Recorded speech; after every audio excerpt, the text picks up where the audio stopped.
Fala galera, beleza? Tá começando o Tá Ligado na Cidade aqui na TV Câmara São José dos Campos. Tudo bem, gente? Hoje o assunto do programa envolve questões ambientais. Se liga só.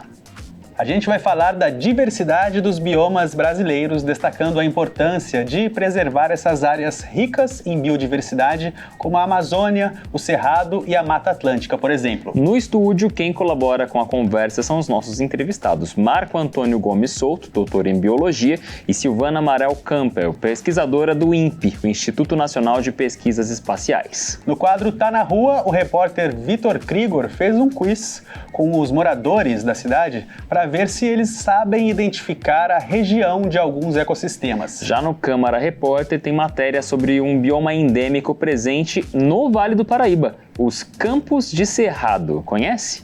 E para fechar, tem uma atividade legislativa com o Lucas Guerra. O Tá Ligado já começou.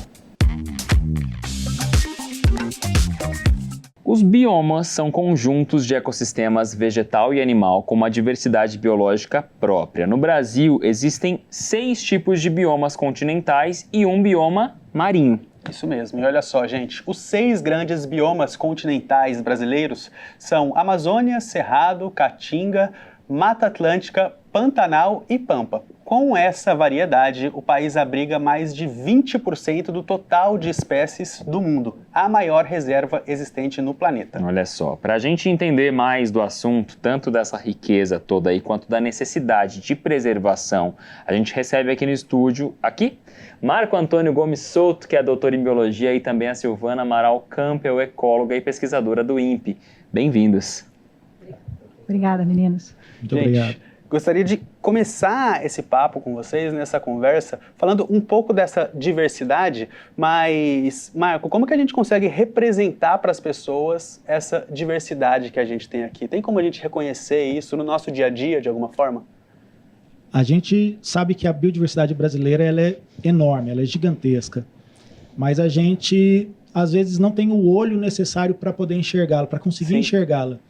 Então, quando a gente fala, um exemplo que a professora deu, quando a gente fala da alimentação, a diversidade de frutas, por exemplo, que a gente tem à disposição nas nossas feiras, nos mercados. Claro, tem muitas frutas que que não são nativas do Brasil, mas a gente também tem muitas frutas brasileiras nativas do Brasil que a gente que são pouco valorizadas, na verdade, né? Mas que elas são um reflexo dessa diversidade vegetal, no caso, tão grande que a gente tem no Brasil. Jabuticaba é uma delas, não é?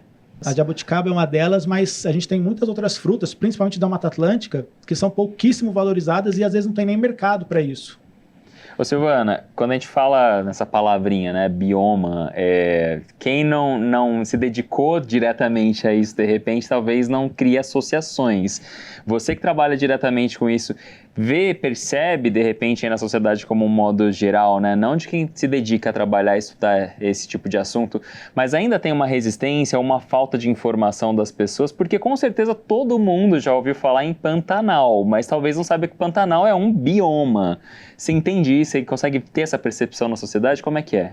Eu acho que é uma divisão que foi feita baseado, como vocês falaram, nos grandes principais ecossistemas que agrupam coisas comuns, né? Então, Amazônia, todo mundo fala, Amazônia, imagina a Amazônia, né? Sim. Mata Atlântica a gente sabe porque a gente está na Mata Atlântica. Exato. Né? Mas às vezes, por exemplo, se você nunca foi para o sul, você não sabe que tem um bioma que chama Pampa. Uhum. A gente desconhece, porque a gente não está lá, né? Como você falou, o Pantanal é uma região, mas é um bioma, é uma área toda que tem ecossistemas integrados. A Caatinga, né? Caatinga, lá no Nordeste, quem nunca foi para o Nordeste não tem ideia do que é a Caatinga. Eu já fui várias vezes, e como a gente vai só no litoral é Mata Atlântica. Sim. Então, até lá em cima é da Mata Atlântica. E a Caatinga está para dentro. Então, é uma riqueza, como ele falou, uma riqueza de espécies vegetais, é uma riqueza de espécies animais, é uma riqueza de culturas. Os próprios sotaques são variados, né? Que refletem essa biodiversidade toda. E, de repente, mesmo dentro de um grande bioma, existe ali as suas diferenças dentro dele mesmo, né? De repente, para uma região determinada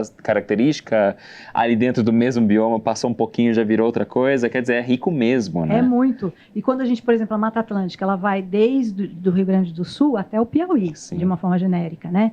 Então a gente tem as nossas matas, com essas matas que a gente conhece quando a gente desce para a praia, né?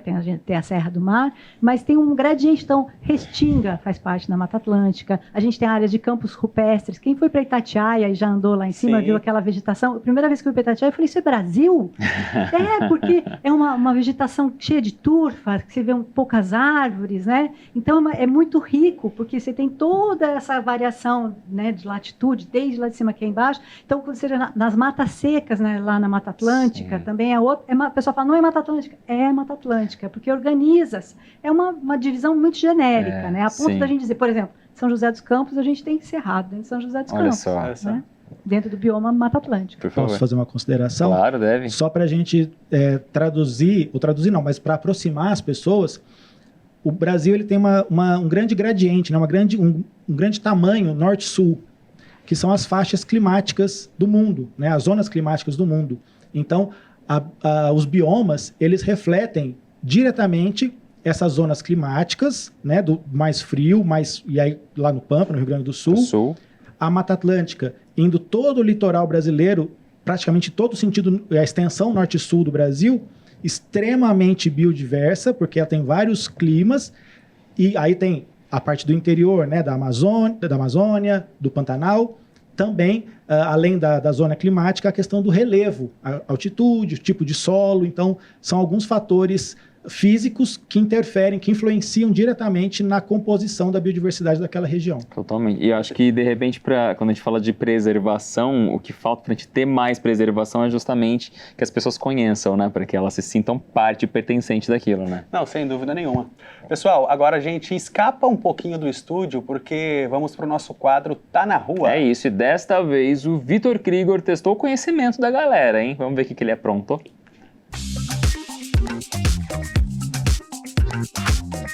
Fala galera, tá começando mais um Tá na Rua e hoje eu preparei uma dinâmica um pouquinho diferente. Eu trouxe mapa aqui, ó, do nosso Brasilzão e eu vou perguntar pra galera se elas sabem identificar onde fica cada bioma do nosso país. Será que elas sabem? Será que elas sabem responder pelo menos um animalzinho da nossa fauna? Espero que sim. Vamos conferir. Bora lá.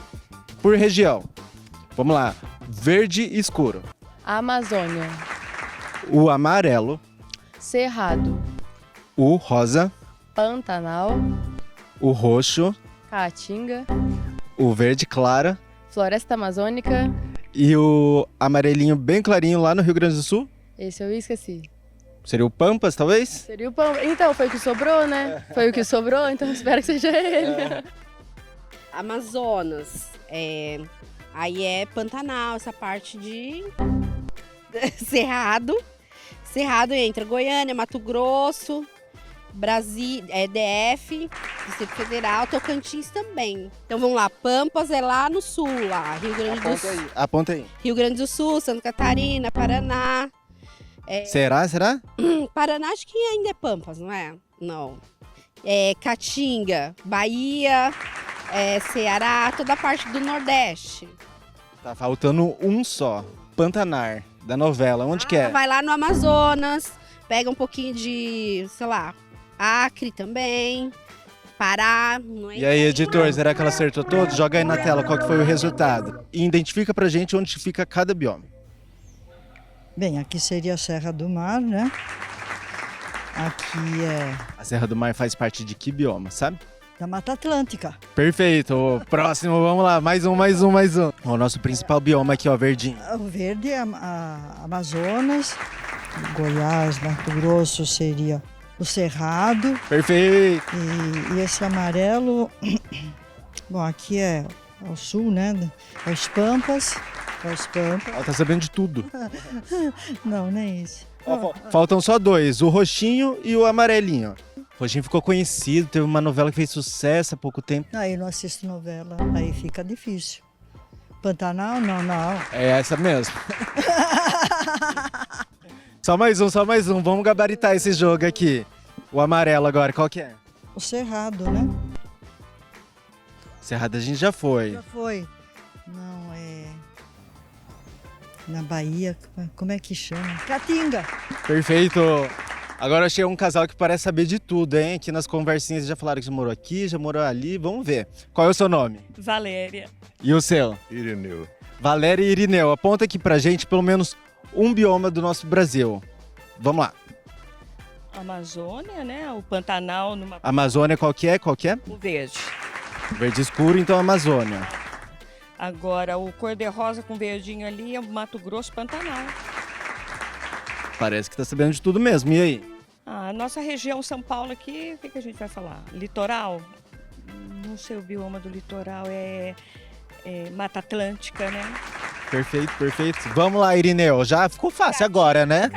É o Pampa, né? O Caatinga é Nordeste. Caatinga Nordeste amarelo. Ah, Vamos lá, e o rosa e o amarelinho mais claro, qual que é? o Rio Grande do Sul acredito que é o Pampas, né? Vamos lá, faltou um só. Ficou fácil, hein, seu Irineu? É. O rosa escuro, qual que é, hein? O que tá faltando? Ó, vamos pensar num estado. Vamos. Distrito Federal.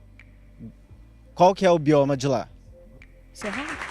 Ela acertou tudo, gente. Eu não sei. Não, gente, será? Ela acertou tudo. Não sei se foi no chute, mas acertou tudo. A gente fez ginásio colegial, né? Valeu de alguma coisa, né? Valeu. Seu Irineu, eu vou te dar uma chance para não ficar feio, hein? Consegue falar um animal que é característico da nossa fauna? Característica, você fala? Um animal característico da nossa fauna, consegue dizer? Da nossa falando daqui de São José? Não, Brasil, geral. Brasil Capivara. Perfeito. E aí, capivara também é um símbolo de São José, né? O boto, pirarucu. É isso, ela sabe de tudo, gente. Gabaritou o nosso exercício aqui. Joaquim, Gael e Pedro. Vamos ver se vocês sabem. Um animalzinho que é do Brasil. Consegue responder pra gente? Fala aí, Gael. E a girafa, será que é do Brasil? Acho que é. Fala aí, Gael, um animalzinho. Zebra. Zebra, será que a zebra é do Brasil? E Pedro, qual que é a sua escolha? Tatu. Tatu, será que é do Brasil? Acho que o tatu é do Brasil, hein? Fala pra gente um animal que é característico da nossa fauna, consegue? Da nossa fauna, onça pintada? Ponto, a onça pintada é um clássico, né? Aham. Quem não gosta de uma oncinha, né? Ela já quer responder mais um pouco. Ajuda aí, seu Irineu. Cachorro. Cachorro caramelo, com certeza. Caracteríssimo. Você vê lá nas nossas árvores que você adora na janela? Papagaio. É verdade. Ó, tem Papagaio, tem arara azul, tem boto cor-de-rosa. Nossa, macaquinho, né? Aquele muriqui. Mico-leão dourado. Ah, tem muita coisa bonita, né? Gibões, né? É isso, gente. Quando fala, a gente não leu. Começa a falar, Começa a lembrar tudo, né? Não, mas vamos pensar assim, vocês foram um time, né? Um time. Editor, coloca aí, quantas coisas eles acertaram. E aí, foi divertido, não foi? Quer participar? Corre lá para nossas redes sociais, @tvcâmerasjc, que tem um quiz preparadinho para você testar os seus conhecimentos. Falando em testar conhecimento, eu não poderia ir embora sem testar o conhecimento de vocês aí no estúdio. Marvin, Thiago, fala para mim, um animal característico da nossa fauna. Quero ver se vocês estão sabendo de tudo, hein? Eu fico por aqui, semana que vem tem mais, tá ligado? Até a próxima. Fui! Quando ele fez essa pergunta lá na hora, já veio a onça pintada na minha mente. Mas já falaram a onça pintada lá, então já me sinto na obrigação de pensar num outro. Ele já falou tanto ali. Lobo-guará, vou falar lobo-guará. Né? Ótimo. Tudo bem. Mas é Vocês porque estão de olho ele nas mora... cédulas, né? Isso. Exatamente. E o Marvin, ele tem uma facilidade porque a família dele mora numa região mais rural, então de vez em quando ainda aparece um bichinho ou outro lá. Saguezinho. Tem várias espécies de cobras também que são típicas aqui da nossa região, do nosso país, né? Então, aí, ó, possibilidades existem, várias. Mas é engraçado a gente ver, né, como que as pessoas acabam se enrolando um pouco também, né, professor? Quer dizer, até falaram lá, não, a gente fez ginásio, a gente fez colegial, mas só fazer não quer dizer nada, né, que você vai fixar isso na cabeça, precisa... Aí sem fazer nenhuma crítica ao ensino formal, né, o ensino escolar, mas é porque quando a gente está na escola, a gente vê tudo no plano, né, no livro, hoje em dia nas telas, né? E o mapinha, por exemplo, o mapinha do bioma, que a gente viu aqui na reportagem, ele é bem desenhadinho, como se fosse exatamente aquilo, que no limite ali tem um muro, tem uma cerca que já é o outro bioma, né? No limite entre dois biomas. E aí a gente sabe que não é assim, sem contar que existe também a questão humana, a alteração humana, que muito daquilo lá já não é mais a paisagem, né? A composição e a paisagem já não é mais aquela. Né? Então, apesar da gente, como a gente falou, de ter uma biodiversidade gigantesca, ter muitos biomas, muitas paisagens diferentes, a gente ainda tem uma certa dificuldade em reconhecer isso. Turma, antes da gente ir para o intervalo, olha só, uma informação do Legislativo. Hoje a gente fala sobre a organização do governo federal para a proteção do meio ambiente e das espécies em risco de extinção no Brasil. Um decreto de 2007 para a Lei 10.683 estabeleceu as responsabilidades do Ministério do Meio Ambiente. O texto definiu que ele deve proteger e recuperar espécies sob ameaça de serem extintas. O órgão também trabalha para evitar que espécies invasoras entrem nos nossos ecossistemas e para garantir que os organismos geneticamente modificados sejam usados com segurança. Outra função importante do Ministério é criar regras para o uso sustentável das espécies que têm valor econômico ou nutricional. Para fortalecer esse trabalho, em 2014 foi criada a Portaria número 43, que lançou o programa Proespécies, focado na conservação e manejo de espécies ameaçadas. Esse programa é fundamental para prevenir a extinção e garantir a preservação da nossa biodiversidade. Por isso, é importante que a gente conheça essas iniciativas. Assim, a gente pode ajudar a proteger as futuras gerações, não é isso? Exatamente. Agora sim, gente, a gente vai para um rápido intervalo e já volta.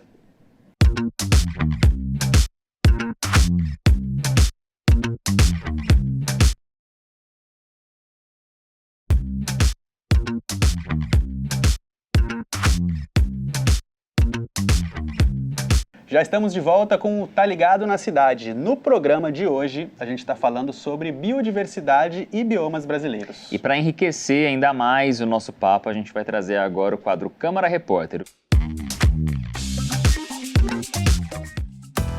No Câmara Repórter de hoje, a gente bateu um papo com o Fabiano Porto. Ele que já é figurinha carimbada aqui no Tá Ligado para falar sobre assuntos de meio ambiente, falou sobre a importância de preservação do Parque do Cerrado. E ainda falou um pouquinho sobre como a gente, cidadão, pode fazer uso desse bioma tão importante para a nossa cidade. Confere aí. Olha, muito importante os parques endêmicos porque eles representam biomas que são únicos naquela região e representam então algumas características de fauna, de flora que são capazes de trazer serviços ecossistêmicos e iniciativas que podem ser muito benéficas para a sociedade. Então, tanto as biodiversidade com as espécies que compõem aquele bioma, quanto o potencial educativo para a formação, capacitação de jovens e pessoas sobre a importância da conservação ambiental, o parque, estando aqui na cidade, né, como é uma origem dos nossos nomes, né, dos campos, São José dos Campos, né, temos essa origem e esse resquício do Cerrado que possibilita estudos, né, avanços científicos, o serviço que presta em clima, em regulação de toda essa questão na nossa cidade e também o potencial educativo que oferece esse bioma aqui para a nossa região. O Cerrado ele é considerado a caixa d'água do Brasil, digamos assim, né, onde nascem os principais rios do país. E uma característica interessante do Cerrado é que a relação com o fogo é absolutamente fundamental. Então você vê que a própria vegetação, a característica que a gente lembra ali de quando a gente pensa no Cerrado é justamente o resquício de fogo que passa, então o mato retorcido, né, o galho retorcido, seco, a casca grossa, então são todos adaptações do bioma para lidar com o fogo. A questão é que a parte criminosa, né, você induzir a criação do fogo, você colocar fogo de uma maneira intencional, esse tem sido o principal problema do bioma atualmente, né? Então a relação com o fogo está exacerbada, está muito além da capacidade de regeneração e de sustentabilidade do bioma. Existe uma diferença entre preservar e conservar. Quando nós falamos de preservar, a gente fala de retirar todo e qualquer indício de atividade humana. Então você preserva de maneiras características mais naturais possíveis. Quando você fala em conservar, você permite uma coabitação entre a atividade humana e aquele bioma, que é isso que a gente está falando. Como que nós podemos conservar algo, trazendo a população para utilizar também como fins educativos, fins de estudos diversos em diversas áreas e também para compreender como melhorar aquele bioma, como regenerar ele para que possa a cidade, né, ter o máximo benefício do que ele pode trazer para toda a vida em sociedade, né? E aí, curtiu? Interessante, não é? Ficou claro, né? preservar é responsabilidade de todos nós. Afinal, as próximas gerações também merecem poder usufruir e conhecer toda essa riqueza do meio ambiente que a gente tem, inclusive aqui em São José dos Campos. O Câmara Repórter vai ficando por aqui, mas semana que vem tem muito mais. Eu encontro vocês. Até lá. De volta com os nossos entrevistados de hoje, o Marco Antônio Gomes Souto, doutor em Biologia, e a Silvana Amaral Campbell, que é ecóloga e pesquisadora do INPE. Gente, tem essa questão trazida no quadro, né, Tiago, dessa diversidade até mesmo dentro da nossa região, né, se a gente pensar o Vale do Paraíba, não é, Silvana? Exatamente, a gente estava conversando antes, né, que aqui a gente está no bioma Mata Atlântica, mas aqui a região de São José dos Campos, a gente estava brincando, é São José dos Campos, porque é uma região que tinha campo cerrado. Olha. Então, se a gente pegar aquele pedacinho ali do Putim, que vai para Tamoios, é uma região que ocorrem essas áreas de cerrado. Então, são encraves dentro de um bioma considerado Mata Atlântica, a gente tem umas formações específicas, diferentes, por conta das questões geológicas, por conta da geomorfologia, né? Então, isso é muito rico, porque você traz outras espécies, animais e vegetais que compõem essa região, e por isso que é importante a gente olhar para essas áreas que são tão particulares, né, e protegê-las. E olha como é importante, perto da minha casa, eu não sabia. Tá vendo? Mas você sabia que tinha lobo-guará passeando por lá. Sabia, isso eu sabia. Professor, agora a respeito disso, né, dessa questão da preservação, e muitas vezes, não digo nem por mal, muitas vezes sim, por mal, mas às vezes até sem querer, é introduzida uma espécie diferente, ou uma espécie animal, ou uma espécie vegetal, e isso pode colocar em risco todo um ecossistema. Eu queria que você falasse um pouquinho disso, né, da gente pensar na preservação daquele ambiente de acordo com as características originais dele. Se a gente pensar, ou se a gente conseguir entender que um bioma ou uma área natural, não precisa nem falar do bioma, que é uma região muito grande, mas uma área natural, ela tem aquelas características, é um processo histórico de milhares de anos, né? Um processo histórico tem uma relação muito delicada entre os organismos, as plantas, os animais, entre si, com o solo, com a água, com a umidade, com a temperatura. Então, há uma sintonia fina, muito bem equilibrada na interação, na relação entre os organismos e o meio físico.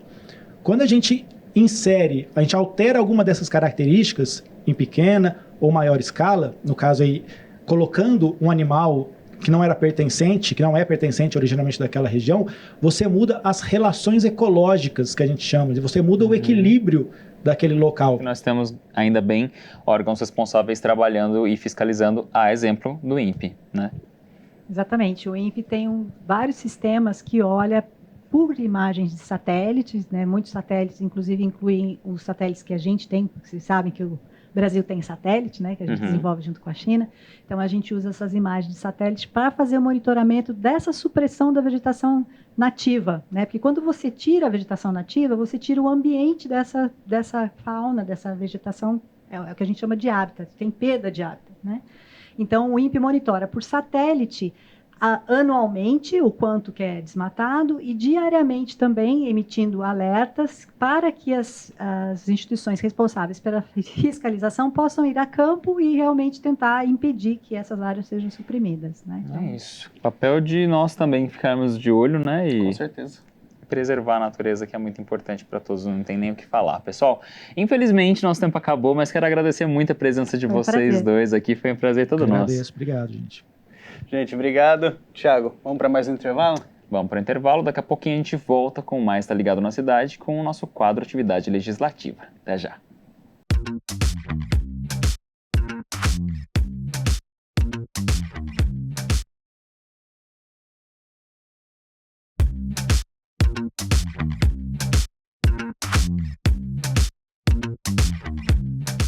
De volta para o terceiro e último bloco do Tá Ligado na Cidade, e bora ficar por dentro do trabalho aqui da Câmara Municipal? Bora, tá na hora então do nosso quadro Atividade Legislativa.